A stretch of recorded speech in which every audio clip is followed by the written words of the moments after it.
अब डॉक्टर साहब एक बड़ा ही महत्वपूर्ण सवाल है, जो कि जब हम लोग रिसर्च के दौरान जब हम अपनी टीम के साथ गुजर रहे थे, तो हमें यह सवाल ज़रूर कहा गया, सोशल मीडिया के थ्रू भी कहा गया कि डॉक्टर साहब से यह सवाल ज़रूर पूछिएगा कि विटामिन डी और घुटनों का क्या रिश्ता है? विटामिन डी एक बहुत ही इम्पोर्टेंट विटामिन है हमारी बॉडी के लिए। विटामिन डी बेसिकली कैल्शियम को बोन तक लेके जाता है। हालांकि विटामिन डी के मल्टीपल रोल हैं बॉडी में, लेकिन सबसे इम्पोर्टेंट रोल है कि बोन्स की हेल्थ को बनाए रखना। ये कैल्शियम को हेल्प करता है बोन तक पहुंचाने के लिए। इसका मेन काम यही है कि कैल्शियम का ऑप्टिमम यूटिलाइजेशन फॉर बोन्स।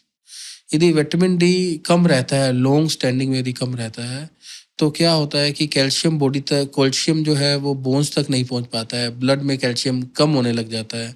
आप जितना भी इनटेक करते हो वो प्रॉपर अपनी जगह पे नहीं लग पाता है। यदि कुछ भी हम ये एग्जांपल लेके चलें कि कुछ सरकार ने एक स्कीम निकाली, पैसा अलॉट किया, यदि वो प्रॉपर तरीके तक पहुंच नहीं पाया तो उस पैसे का क्या फायदा।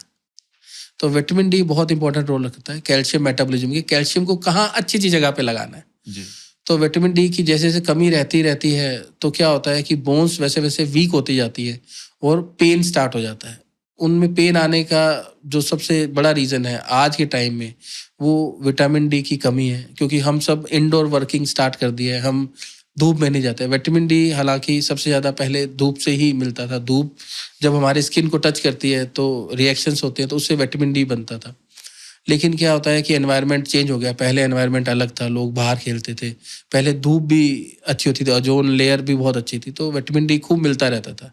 तो अब विटामिन डी जैसे जैसे कम होने लग गया है तो हम इंडोर वर्क स्टार्ट कर दिया है। मैं ये नहीं कहता कि सारा दिन धूप में बैठे रहो, मतलब विटामिन डी के सप्लीमेंट आते हैं। तो विटामिन डी की कमी से बोन्स जो है वो वीक होने लग जाती हैं और वो पेन स्टार्ट कर देती है। और जो हमारी कार्टिलेज की लेयरिंग है वो बोन्स के ऊपर तो है, बोन्स वीक होने लग गई, कार्टिलेज अपने आप प्रॉब्लम करने लग जाएगी। तो विटामिन डी पूरा रहना चाहिए। विटामिन डी का ईयरली आपको टेस्ट करवाना चाहिए। यदि विटामिन डी यदि कम आता है तो उसके जो सप्लीमेंट्स हैं वो आपको लेने ही चाहिए। विटामिन डी के सप्लीमेंट में ये रिकमेंड करूँगा कि बच्चों से लेके बड़ों तक सबको चाहिए। डोज सबकी अलग अलग है। डेली बेसिस पे लेने होते हैं, वीकली बेसिस पे भी लेने होते हैं और मंथली बेसिस पे भी लेने होते हैं। इट्स डिपेंड अपॉन कि कितनी आपकी डिमांड है, कितनी रिक्वायरमेंट।